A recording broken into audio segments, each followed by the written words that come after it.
Well, today we're going to talk about evolutionary medicine. And there are some resources that you can use if you get interested in this. There's a book, got 23 chapters in it. There is a website called EvoMed Symposia that you can go to, and you can have talks on the evolution of HIV, antibiotic resistance, etc. And that's in streaming digital video. So each one of those talks lasts about an hour. So if you get interested in any of that, you can actually see, and by the way, it's not just the PowerPoints, you see the people giving the talks. So if you want to actually more or less meet these people and see what they're like, that's a place that you can do it. Now, the range of issues in evolutionary medicine is really quite large. And I often get asked, people haven't heard the term before, they don't know what evolutionary medicine is. So here is a description, okay? Part of it is that we contain traces of our evolutionary history and they bias our responses in significant medical issues. So there's the hygiene hypothesis about autoimmune disease. There is our genetic variation for resistance and drug response. There are traces of the selection that illnesses, the diseases, have written on our genome. Then there are issues in reproductive medicine. And the human life history is really quite special. If you contrast us to chimpanzees or bonobos, human females are capable of pumping out children about twice as fast as a female chimpanzee. And the only way they can do it is by having help. So it indicates that we have been highly social for a long time and our life history has responded to that. You know something about genetic conflicts, imprinting, and mental disease because I talked about that earlier. Then there are the issues of oocytic atresia and selective abortions and mate choice, which are an interesting part of reproductive medicine. A big part of evolutionary medicine has to do with the evolution and ecology of disease. And diseases have adaptive strategies. They have their own agendas. Many of them have developed ways of avoiding our immune responses, of manipulating hosts. Some of them manipulate us. That's what coughing and sneezing is about. That's also what making us extremely tired and lying down is about in malaria. Their virulence evolves. They evolve drug resistance rapidly, and those are very significant medical issues. Then there's all the information that's coming in now from evolutionary genetics and genomics about where viruses originated. So for example, the detective work necessary to determine that the sooty mangabey was the ancestor of HIV-2 is done with molecular phylogenetics, and that the chimpanzee is the ancestor of HIV-1, that the SIV living in the chimpanzee is the ancestor of HIV-1 is done that way. Then there are very significant differences between different kinds of bacteria in terms of their genetics and their population biology, particularly in how readily they can do horizontal gene transfer. So that if a bacterium in one species evolves resistance to a certain drug, how likely is it that that resistance gene will get into another species? Okay? That's obviously a critical question. And it depends on the particular kind of evolutionary genetics that that bacterium has, and they vary in this respect. Okay? And then there are all of the issues about under what conditions do new diseases emerge. And that itself is quite a growing field. Then there's all about the degenerative diseases, okay? How did aging evolve? And given that we have an evolutionary theory of aging, what can we expect to be the characteristics of the aging organism? Are they going to be simple or complex? And if we fix one thing, will another thing break? That kind of issue. We can view cancer as an evolutionary process. Every cancer is its own little microevolutionary process. A population of cancer cells is a genetically heterogeneous ball of growing cells. That has important implications. And then there are links here in degenerative disease, in heart disease, obesity, and diabetes, back to traces of our evolutionary history. So that's the scale of the issues. If we think about the, let me just run through that quickly. If we think about traces of our history, we usually think about hunter-gatherers and the kinds of groups that they lived in. If we think about the evolutionary biology of diseases, we think about things like Ebola and HIV and malaria. And if we think about degenerative diseases, we think about this process. So that's what evolutionary medicine is about. It's about a lot of different stuff, okay? So, I can't talk about all of that. I've just described the course that I gave last fall in Copenhagen, okay? Took 2 months. So I could give you some important classical themes. I could give you some surprising new insights. I could give you some overarching general messages, such as our bodies are compromises that impose indirect costs, or that evolution takes time, or pathogens have their own agendas.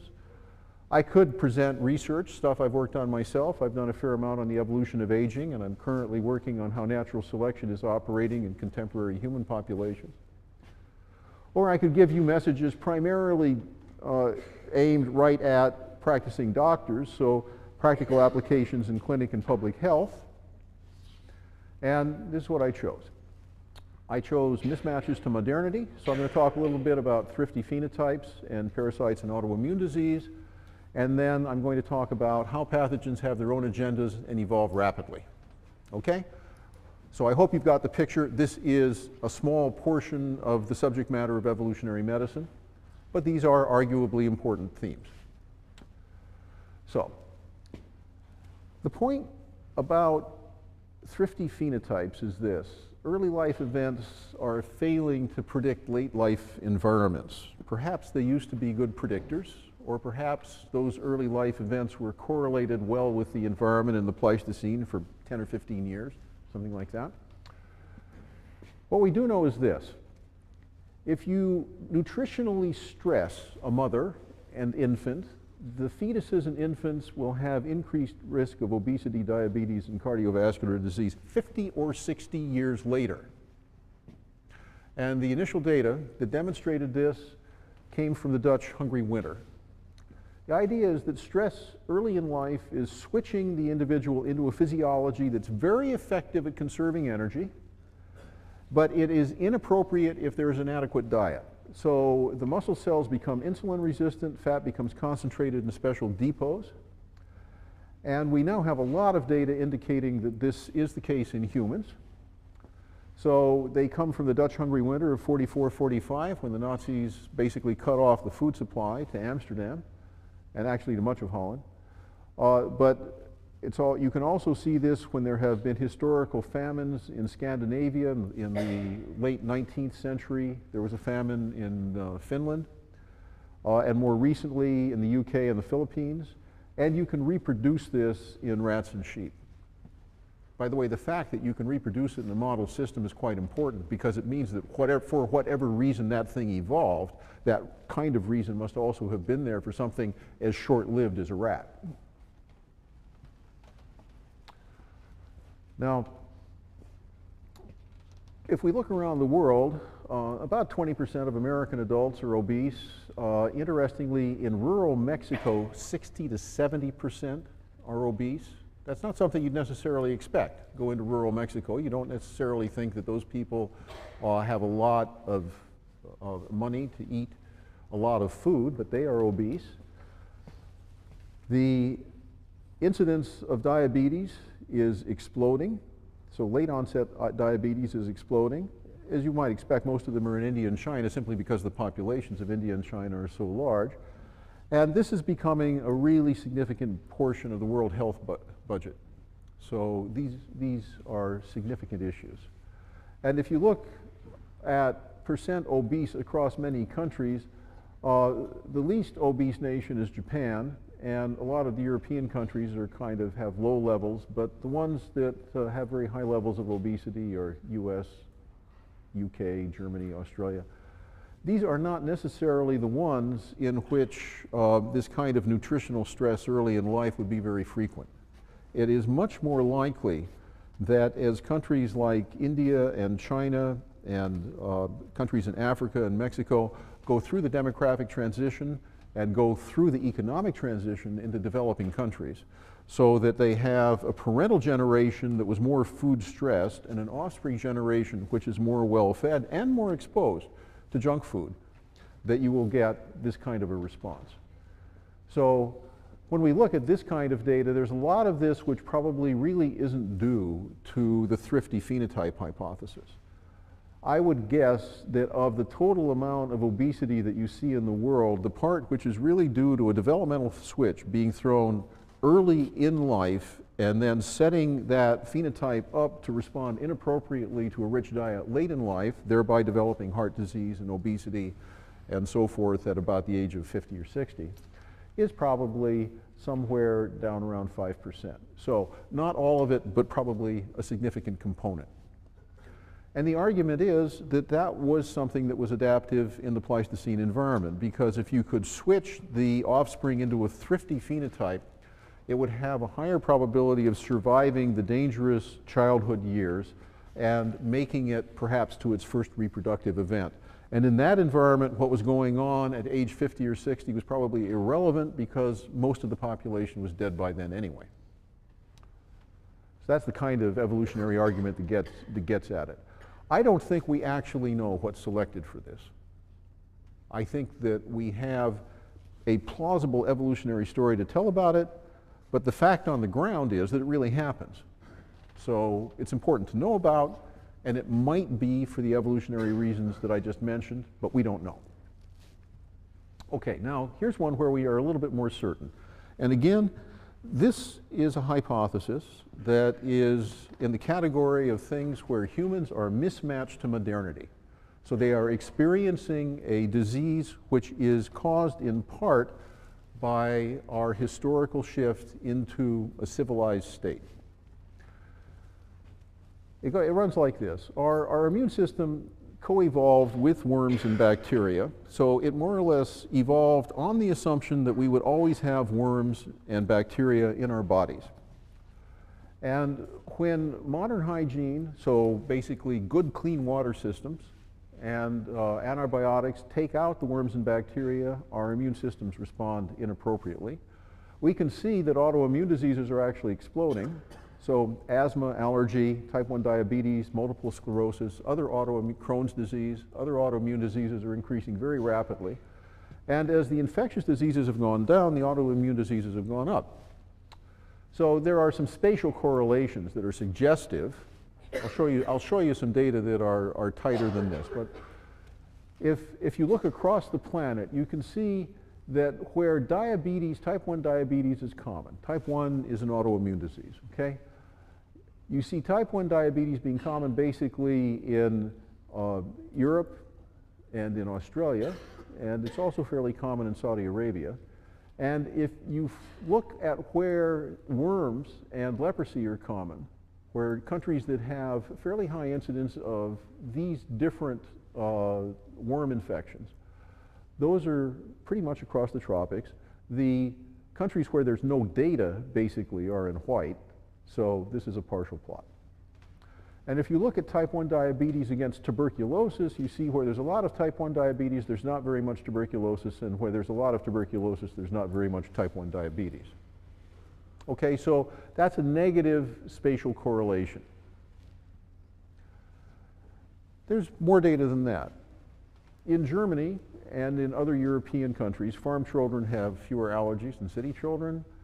If you go to Gabon and you go around testing by just nicking people on their arms, which is a very, very easy test. You just apply a little bit of dust mite egg to somebody's arm and see whether they have a reaction. The kids that have schisto don't have so many allergies, okay? And they don't have a reaction to dust mites. And if you look in these countries, adults with less asthma are more likely to be infected with nematodes. And just let me comment before I take that one off, that if you are a doctor working in the tropics, you almost never see autoimmune disease.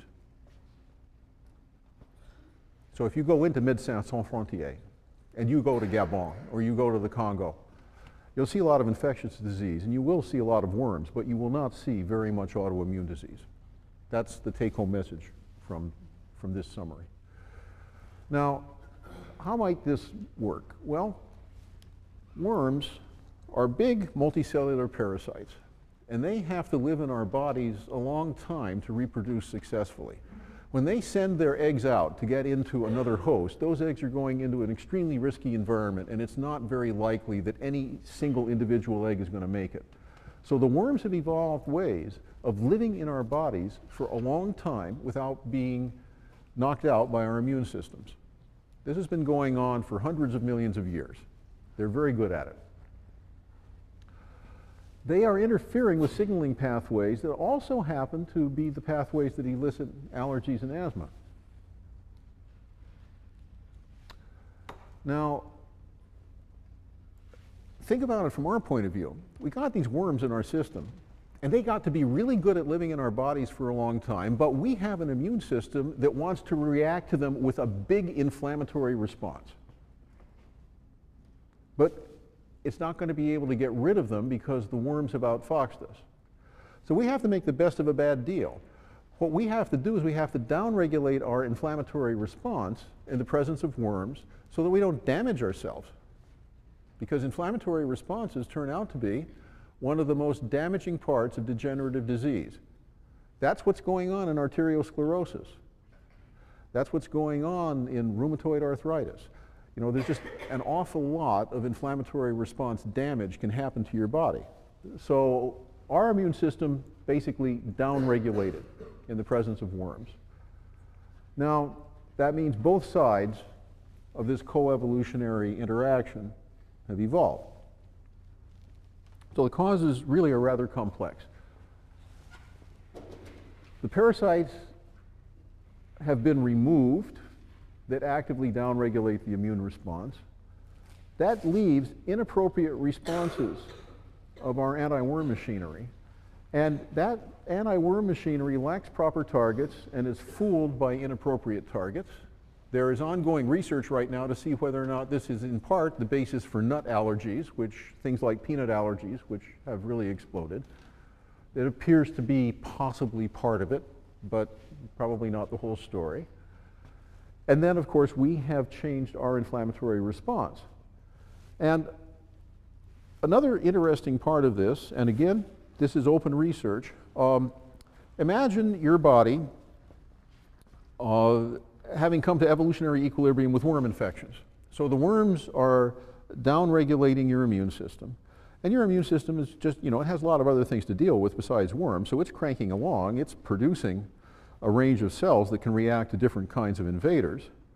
And it has a screening apparatus, which is in your spleen and in your thymus glands, to screen out any molecule or any population of cells that is recruited by your immune system to attack your own tissue. And it's screening along at that level. Then you pull the worms out. The immune system is no longer downregulating because of the presence of worms. The immune system cranks up. And it throws a lot of stuff at that screening apparatus. But the screening apparatus didn't evolve to deal with that much stuff. So it's kind of leaky. So it is letting through more cells that might react with your own tissue. Okay? That's a hypothesis. That's not a demonstrated fact. But this, what I'm trying to do is I'm trying to indicate to you that this issue of autoimmune disease arises logically either at the points where the worms had been manipulating signaling in the immune system and then that has been withdrawn, or it is operating on the screening mechanisms that are built into the immune system. Both could be going on. Now, what kind of data have we got? Well, here, I mean, this is kind of small, but basically what you've got here is a knockout mouse that simulates type 1 diabetes, okay? So it's a model mouse. People have genetically constructed a model mouse to make it like type 1 diabetes in humans.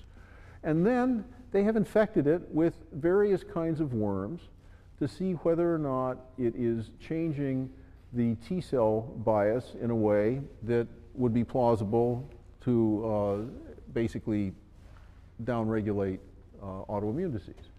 And these are things that prevent type 1 diabetes in knockout mice. So schistosoma will do it, Heligosomoides will do it, Trichinella will do it, Mycobacterium, that's TB, and TB's relatives will do it, Salmonella will do it. Basically, infectious agents are antagonists of type 1 diabetes in model mice. And if you ask a little bit more widely, if you have an animal model for another kind of a disease, what can we treat it with? Well, we've got schistosoma, we've got Trichinella, Trichuris, and so forth.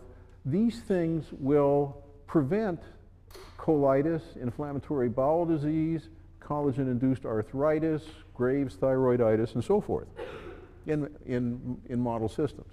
So there's some evidence in animal model systems that this works.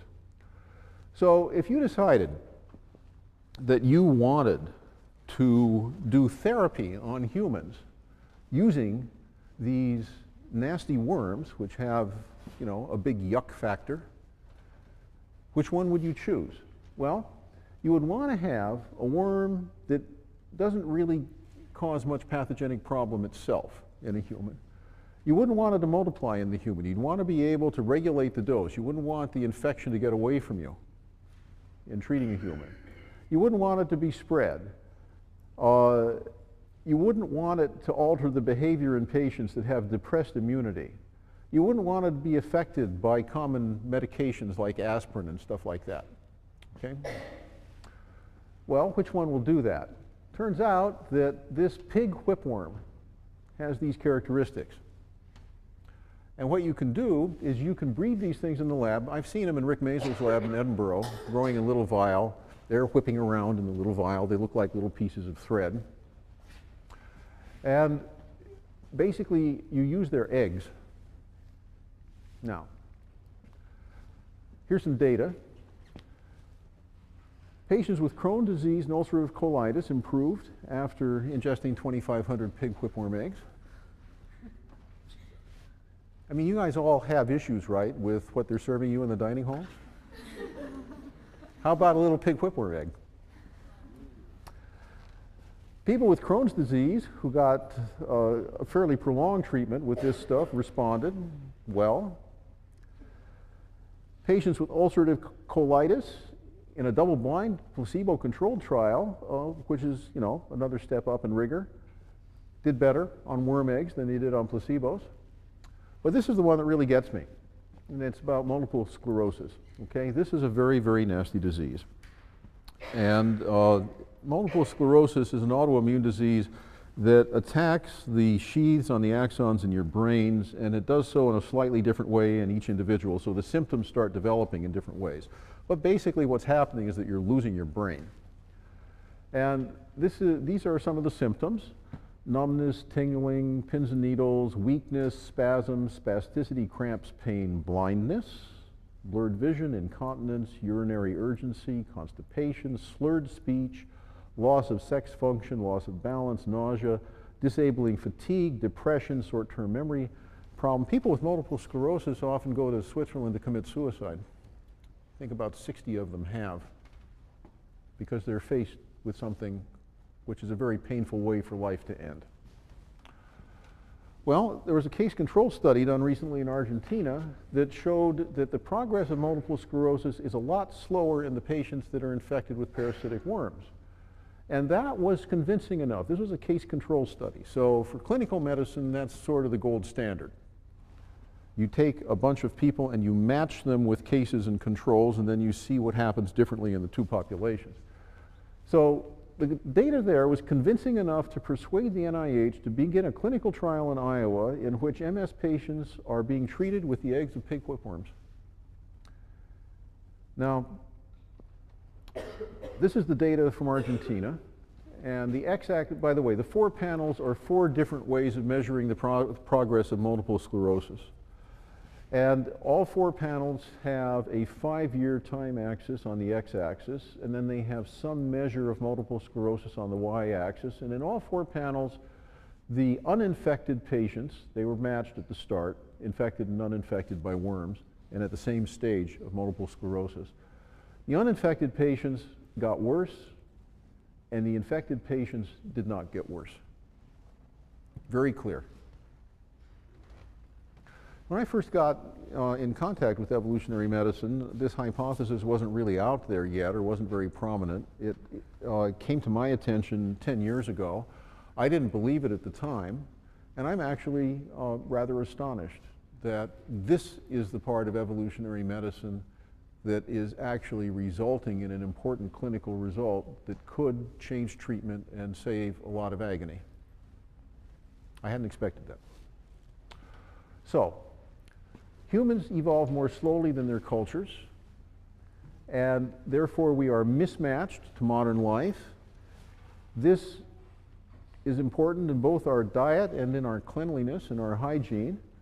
And it appears, certainly for the hygiene, and quite possibly for certainly people who are born very food stressed and then encounter junk food, that causes serious medical problems. So one of the visions of evolutionary medicine is that we evolved to a diet and an ecology and a social life and a degree of cleanliness that was characteristic of a Pleistocene hunter-gatherer group, and that's now changed radically, and we haven't caught up yet. Our bodies have not yet adjusted. The other thing that I want to tell you about basically is about how pathogens evolve. And they evolve very rapidly in response to things that we do to them, both to antibiotics and to vaccines. So the antibiotic resistance story is in large part a story about hospitals, because that's where most intense use of antibiotics is. Virulence also evolves, and there are lots of interesting stories about how virulence evolved. For example, plague in Europe from 1348 to 1350 getting less virulent as it goes northward, or a new strain of syphilis coming into Europe from the New World and getting into Naples in about 1500 and preventing the French army from taking over Italy at that time, and then decreasing rapidly in virulence as it spread. There are lots of stories like that in history, and they're interesting. But the issue that confronts us today actually, I think, is most tightly focused on what vaccines will do, because we are now contemplating vaccines for a new kind of disease, not a childhood disease. We're not looking at vaccines that basically sterilize a population. We're looking at imperfect vaccines, and the issue is, will they cause virulence to increase? So let's look at these. So a little bit about antibiotics first, okay? Almost all of the bacterial genes that allow them to process the drugs that we use and deal with those drugs, that provide them with resistance, evolved before the human drug industry existed. And that's because bacteria have been engaged in warfare, chemical warfare, with each other and with fungi for hundreds of millions of years. And they are biochemical maestros. They have developed a large spectrum of synthetic capacity, and it's out there naturally in nature. There's about a ton of bacteria per acre in a cropland. That's about 10 to the 17th bacteria. That's an enormous number. There's a lot of info that can be stored in 10 to the 17th bacteria. Here's a little bit of data. Drug resistance evolves in the soil and in wild animals. So if you go out and just take out samples of spore-forming bacteria from soil that's not, near a hospital, that's out there, every single one of 480 strains of bacteria was multiply resistant, and there was no existing class of drug that was effective against all strains. That's just natural variation that's out there, okay? That is the downside of biodiversity. There's a lot of evolutionary potential in natural bacteria. If you go around the outback in Australia and you sample enteric bacteria, that is gut bacteria from various Australian mammals, you do this essentially by collecting feces, what you find is that they have multiply resistant strains of bacteria, and they have never been close to a city or to human beings that are taking antibiotics. So that's on the one hand, that's what's out there naturally. Now what are we doing to it? Well, the agricultural use of antibiotics is quite important. I'm going to talk a bit about hospitals in a minute, but the reason that farmers use antibiotics is that by reducing the amount of energy that their pigs, cattle, and chickens have to put into resisting disease, their pigs, cattle, and chicken grow more rapidly. So it pays them. If they use antibiotics, they increase their production. So one antibiotic that's actually quite critical is vancomycin. Vancomycin has been the last line of defense against multiply resistant Staphylococcus aureus for about 20 years. You don't want resistance to evolve to vancomycin. If it does evolve to vancomycin, it becomes very hard to do surgery in hospitals.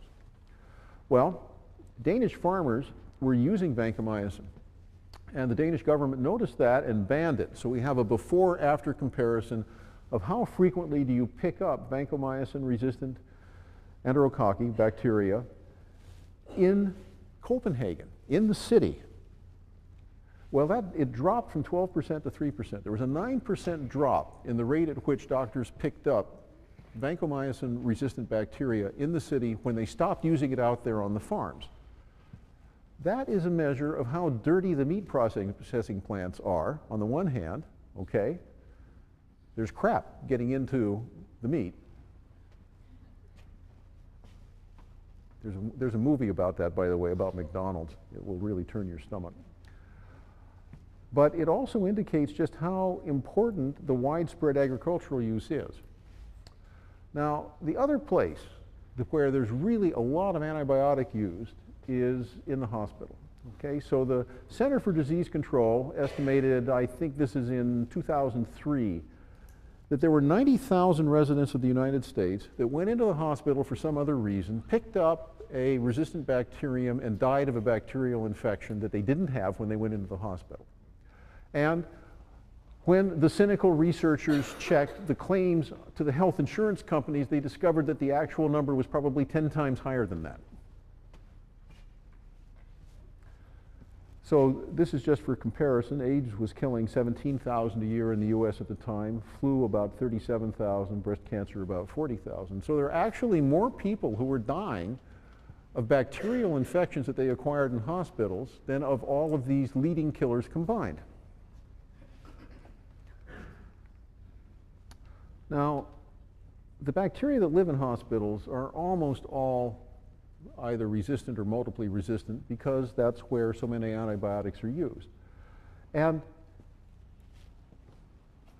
it's a good thing to use antibiotics in hospitals. Okay?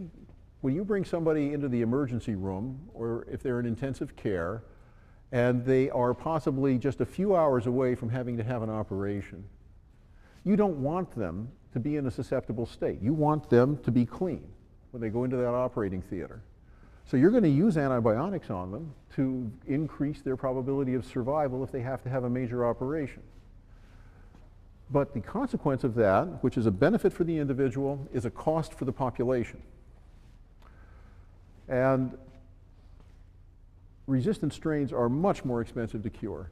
The cost of curing one case of TB is, if it's not resistant, is about $15,000 to $20,000, and the cost of curing one case of multiply resistant tuberculosis is about $250,000. So it's about 10 times higher.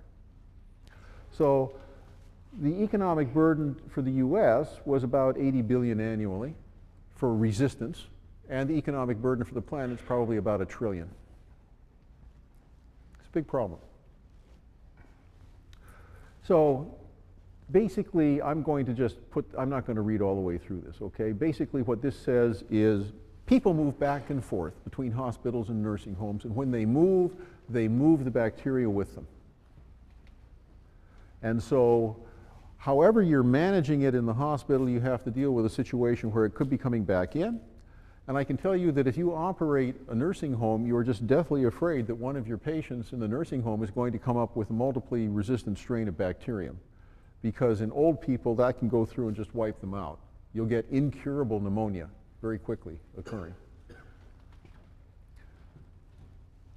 This idea, well, let me just go back here. in this context of the ecology of hospitals and nursing homes, there's been some fairly sophisticated thought given to how should we manage the use of antibiotics. The kind of simple-minded way, which has often been used, is that, well, we'll just cycle the antibiotics. We'll use antibiotic A for 3 weeks in the hospital, and then we'll replace it with antibiotic B, and that way, every time they start to evolve resistance to antibiotic A, they get hit with antibiotic B, and so forth. Turns out that produces a selection regime which is extremely effective at causing the rapid evolution of multiple resistance. Happens again and again and again. Turns out the best way to really screw up the bacteria is to assign antibiotics at random to individual patients within the hospital and change them about every 2 days. Well, that would drive the nursing staff crazy. I mean, that's just hard to manage, right? But that's the most effective method. Well, if we apply that to chemotherapy, what we notice when we look at the community of oncologists is that many of them aren't aware that a cancer is a genetically heterogeneous population of cells. I mean, the whole thing that gets a cancer going is an up in the mutation rate, and those cells continue to mutate. So they become quite genetically heterogeneous. It takes 7 to 9 mutations to turn a stably differentiated cell into a cancer cell, one after the other. And those cells then, and by the way, the mutations that do it are often mutations to the DNA repair apparatus. So cancer cells tend to have a pretty elevated mutation rate, and a cancer becomes very genetically heterogeneous. So if you start prescribing one chemotherapy and wait until it fails and then start another one, you are applying a selection pressure that very effectively selects for resistance to chemotherapy. So if a more sophisticated strategy were used, it's been calculated that the lifespan of cancer patients might be prolonged by, well, several times. It all depends on the cancer. But say, take something like breast cancer. Instead of perhaps having a 10 or 20-year potential survival, you might be able to manipulate the chemotherapy to have a 30 to 40-year potential survival, which for many women would get it to their normal lifespan. So this is a place where evolutionary models can actually really help to better manage the use of antibiotics. Okay, virulence. Now, I've used Ebola, HIV, and malaria to symbolize the 3 different stages in the evolution of virulence when a disease emerges and moves into the human population and then starts to become adapted to it. So the first phase, which would be Ebola, Lyme disease, bird flu, SARS, rabies, it's accidental. It's an accidental infection. It's coming in from another species. It's not adapted to us yet. And sometimes these things are just incredibly virulent. By the way, they aren't always. We probably don't even notice the thousands that come into us and never take root and die off quickly because they simply pass without having caused any major disease. But the reason that some of them, some perhaps small proportion, are highly virulent is that they've never had any evolutionary experience in humans, and they're not adapted to the level of virulence that's best for them. They kill us too quick. They kill us so quickly they can't get out. Ebola is essentially a self-snuffing disease. It won't spread out of one village because everybody's dead too quickly for it to transmit. Phase 2 would be one in which the parasite's been established, but it's still far away from its optimal virulence, okay? So this is probably the case with HIV. The virulence of HIV is probably still evolving. It's been in humans, we think, about 70, 80 years, something like that. And the myxoma virus that was used on rabbits in Australia. So it evolved its virulence downward in Australia because it was killing rabbits too fast. Then in phase 3, you're dealing with a parasite that's well established. It's been in that host for a very long time. It's probably at its optimal level of virulence, okay? So yeah, it will kill some people, but it doesn't kill them too fast. It kills them at a rate where most of it can still get out and get into another individual before the first host dies. And that's probably the case with malaria and tuberculosis. So let's take something which is in phase 2 and put it to work. So here's where virulence evolution actually becomes part of a medical technology.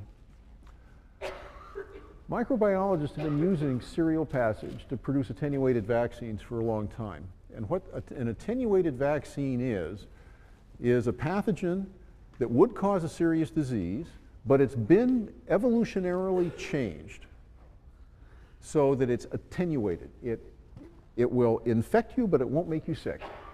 And it will therefore elicit a very strong immune response, which is also effective against the unattenuated relatives. And that's been used to produce the Sabin oral polio vaccine, the measles, mumps, rubella, yellow fever, and chickenpox vaccines, one flu vaccine, and a TB vaccine, and a typhoid vaccine. So this is actually showing you that rapid evolution of virulence is a medical technology and has been now for 50 years. The reason it works is that pathogens evolve rapidly, and the results demonstrate that there really are widespread trade-offs in performance on different hosts. This trade-off right here, that you do well on one host and poorly on another, that a jack of all trades is a master of none, the master of one doesn't do well on another, limits host range and constrains the emergence of new diseases. So these kinds of data, which basically were directly technically related to the production of vaccines, are indirectly telling us a lot about pathogen evolution and ecology. Here's the way it works. What you do is you get a nice genetically homogeneous mouse, which is not going to be any kind of a genetic challenge to the parasite. So you give it a sitting duck, except it's a sitting mouse, okay? And you inject it with parasite. Parasite grows exponentially, and while it's still an exponential growth phase, you take some of it out. You remove its transmission costs. You take away any trade-off it might have had with transmission. Okay? So it's going to become really bad at transmission. But boy, does it get good at growing in this thing. You extract it, you re-inject it, you let it go through exponential phase. You just keep it in exponential phase the whole time. You're killing mice like crazy. This is what happens. This is a passage through mice. This is the percentage of dead mice. This is salmonella. So you start it in a new host, and it gets more and more virulent in that host. As it specializes on its new host, it gets really good at growing in that host. This is what happens through passages in cell culture, and this is the number of monkeys being killed for poliovirus, and this is actually Sabin's original data. Okay, so he's passaging polio through cell culture, so it's getting really good at living in cell culture. It's getting really lousy at living in monkeys. And the longer it lives in cell culture, the fewer monkeys it kills, until after 50 passages in cell culture, it isn't deadly at all in monkeys. And at that point, they began clinical trial and put it into humans.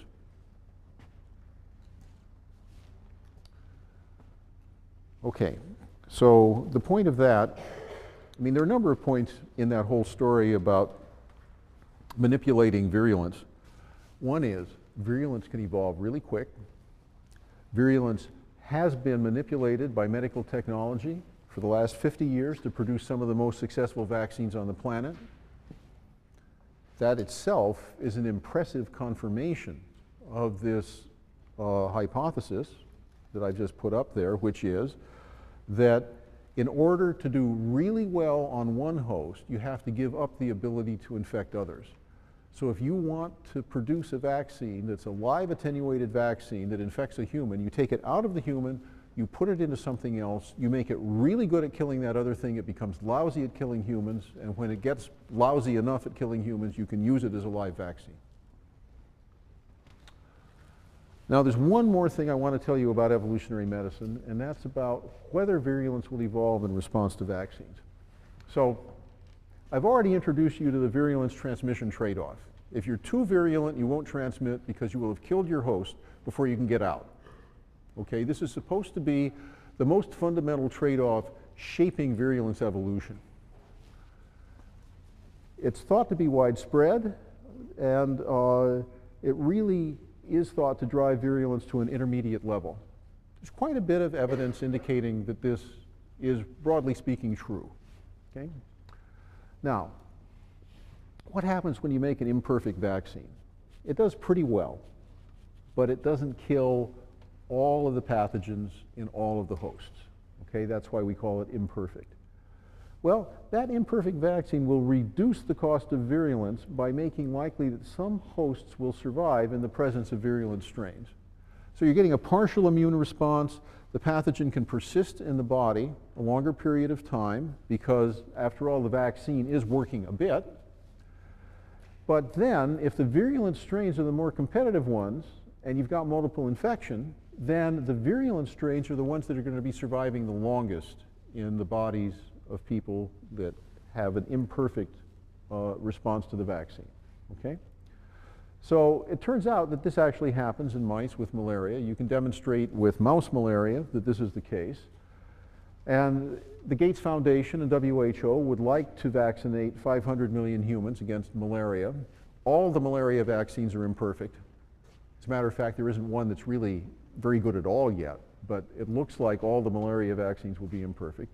And that really creates an ethical or public health dilemma, which is rather similar to antibiotic resistance. It's going to be really good for the individual human being to be vaccinated against malaria. Hundreds of millions of lives will probably be saved.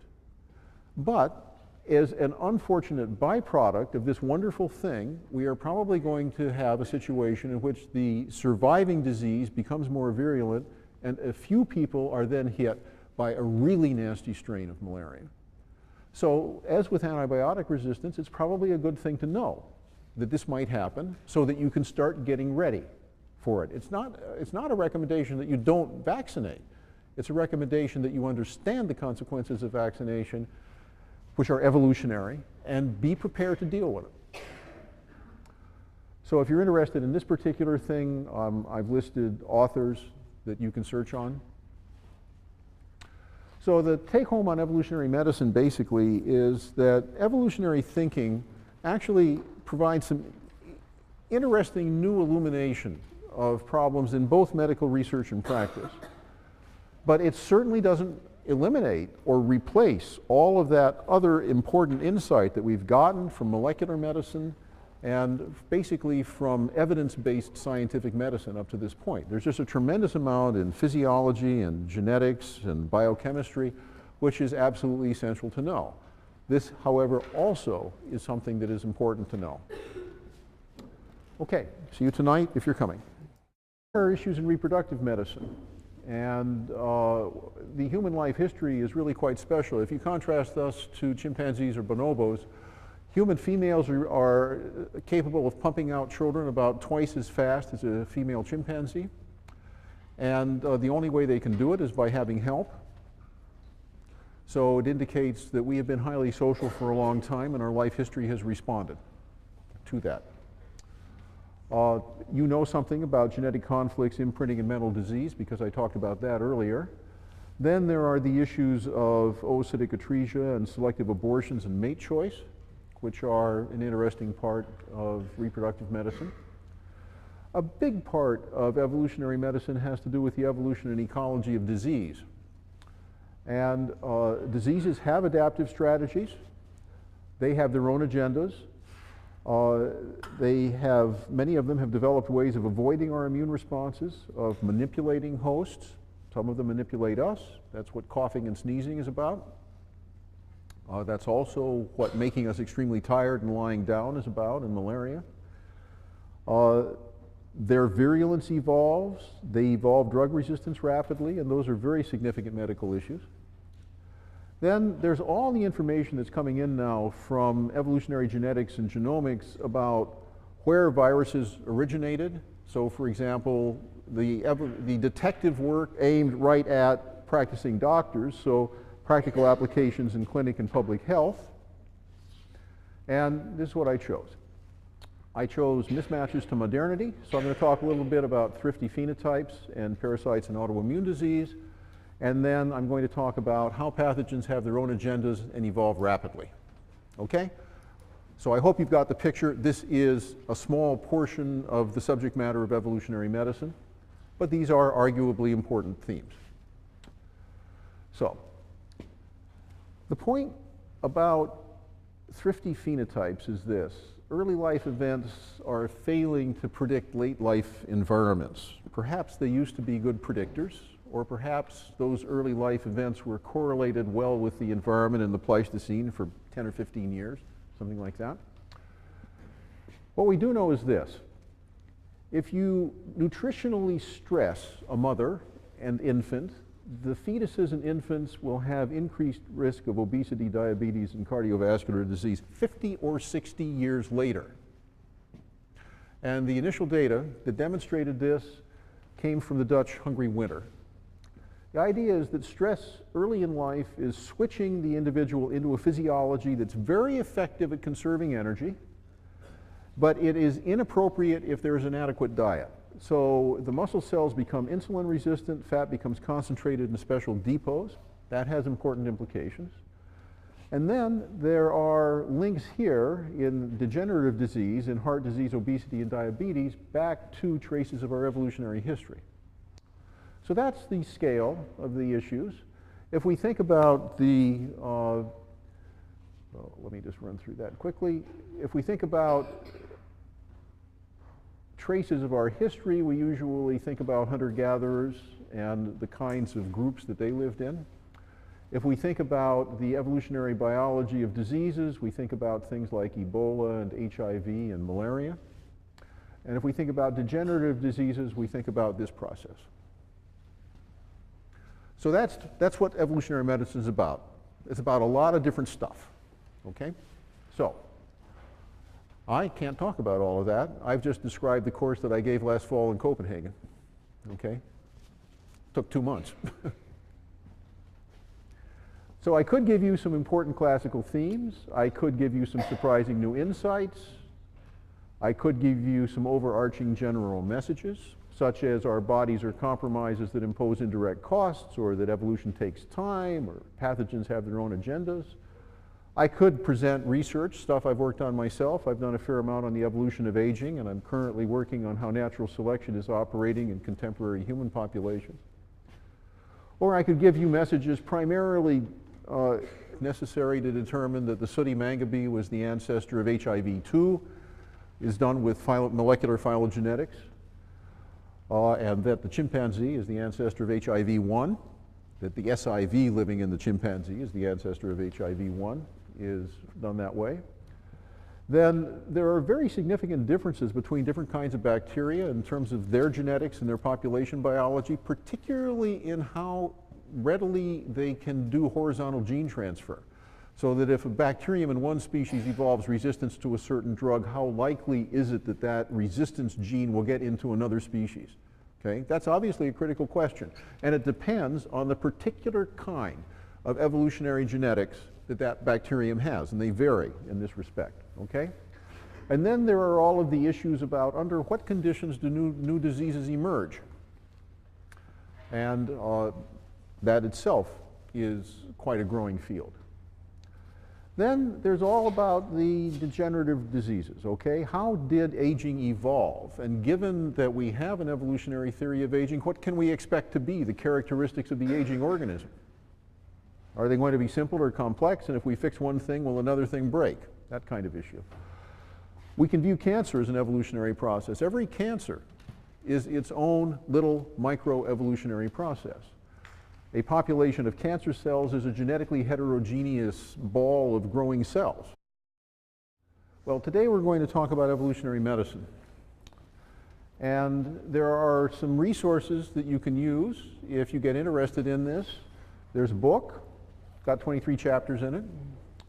There is a website called EvoMed Symposia that you can go to, and you can have talks on the evolution of HIV, antibiotic resistance, etc. And that's in streaming digital video. So each one of those talks lasts about an hour. So if you get interested in any of that, you can actually see, and by the way, it's not just the PowerPoints, you see the people giving the talks. So if you want to actually more or less meet these people and see what they're like, that's a place that you can do it. Now, the range of issues in evolutionary medicine is really quite large. And I often get asked, you know, people haven't heard the term before, they don't know what evolutionary medicine is. So here is a description, okay? Part of it is that we contain traces of our evolutionary history and they bias our responses in significant medical issues. So there's the hygiene hypothesis about autoimmune disease. There is our genetic variation for resistance and drug response. There are traces of the selection that illnesses, the diseases, have written on our genome. Then there